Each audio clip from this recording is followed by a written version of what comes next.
Hello everyone and welcome to a review for an ebook. This one is Cycle of the Werewolf, written by Stephen King. I have tried to read two other Stephen Kings before. I read Christine by Stephen King, was kind of bored with it. However, I am thinking after my experience with this, and I actually did read, there's a couple of books I read. So Christine I've only read physically and I found it to be boring. I tried it, DNF'd it. I tried Tommyknockers, DNF'd it.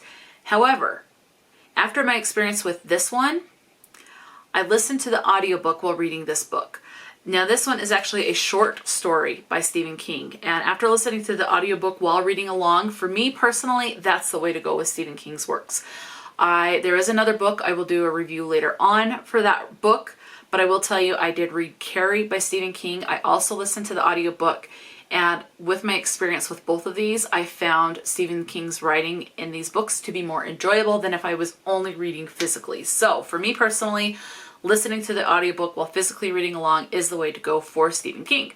Now, the book I am talking about today is Cycle of the Werewolf. Okay, this takes place in 1984. There are the chapters, this is one thing that I found interesting. So I read this on ebook, and the chapters, it's not chapter 1, chapter 2. The chapters are broken up by months. So we're in January, February, March, and each month is its own chapter. So I liked seeing that. Now, this is where there's just a little bit of confusion as far as the publication. The edition that I found says it was published in 1985, but I do believe Cycle of the Werewolf was originally published in 1983, which is the year that I was born. So yes, now this is told in third person, and we are following each chapter. Kinds of starts off with a different POV, and then you're following along in the chapter as they start to figure something out, something's not quite right, and then it ends up with their death in a couple of the chapters. Someone does not die in every single chapter. So, and it's a werewolf story. So a couple things to be aware of. You do have spousal abuse, you have ableism, and you have racism in this. And I want to, if I remember right, I think there's also fat phobia. I could be wrong, but my experience with what I have read, very limited with Stephen King, there is fat phobia in it. And the racism, the sexism, ableism, things like that are pretty common with what I've read, at least in the older works. I haven't read anything newer, but in the older ones that I have read and tried to read, those are prevalent in there. You also, oh yeah, I do have a note here. Fat phobia is in Cycle of the Werewolf. You also have big trigger warning for death of a child. And this book does get gory at times. I don't want to say it's really body horror, but there are some gory scenes where there's blood. Okay. So this one, it's a werewolf. This takes place in a small town, and they are becoming suspicious. They're thinking there's like this serial killer out, or it's a werewolf. Kind of goes hand in hand. Serial killer and a werewolf. But obviously you figure out where this is a werewolf story, it's a werewolf. So it's a little bit more of a creature than the people think it is. So they're kind of watching. They're trying to come up with ways to hunt whoever is trying to kill everyone down and to kill the person to stop the deaths in this small town. And it does take place in the 80s. I did like some of the 80s references I could pick up. Where I grew up in the 80s as a child, I was able to pick up on a couple of things. So, a couple other things. There is talk of suicide, and there is talk of STDs, so sexually transmitted disease. And there is also talk of an affair that does not get descriptive or anything like that. So it's just kind of just thrown in there. You know that someone is having an affair. So trigger warning for that. You do have talk of suicide. And as I said earlier, you also have spousal abuse. The suicide, there's also, I don't remember, do we see an act of suicide? I don't think so. But someone figures out something in this, and threatening notes are sent to some person.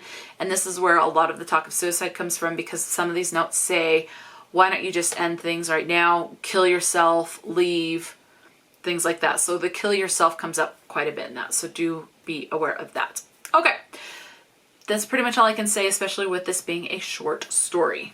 Now, just in case you are still on the fence and some words will sway you one way or the other, let's go into the stats of the words. The word Lord comes up 5 times, and this is done every time it has come up. I have it notated that it was done in a religious sense, a religious frame. So the same can't be said for other stuff. So the name Jesus comes up once, God 11. Damn comes up 6, Christ 3 times, hellfire once, hellishly once, God damn it once, fuck 5 times. And Stephen King, that's one thing I have noticed, does tend to be a little bit more on the vulgar end as well. But it is a horror, and I've noticed that is the case. Here's one that can also be a trigger for some people. The term schizo is in there, like referring to someone's not quite all there mentally. They're acting off, acting strange. And I do remember hearing that a lot when I was growing up. So that was definitely commonplace in the 80s to say that they're acting schizo or someone is schizo. And we don't do that anymore. So thank goodness. But that does come up once. The word shit comes up 4 times. Ass once. The term Christ's sake comes up 1 time. Bitching once. I do see that different than bitch, because one is more whining and one's more of a person. And speaking of which, the term bitch does come up once. Slutty comes up once. Hell once. Dicking once, like stop messing around.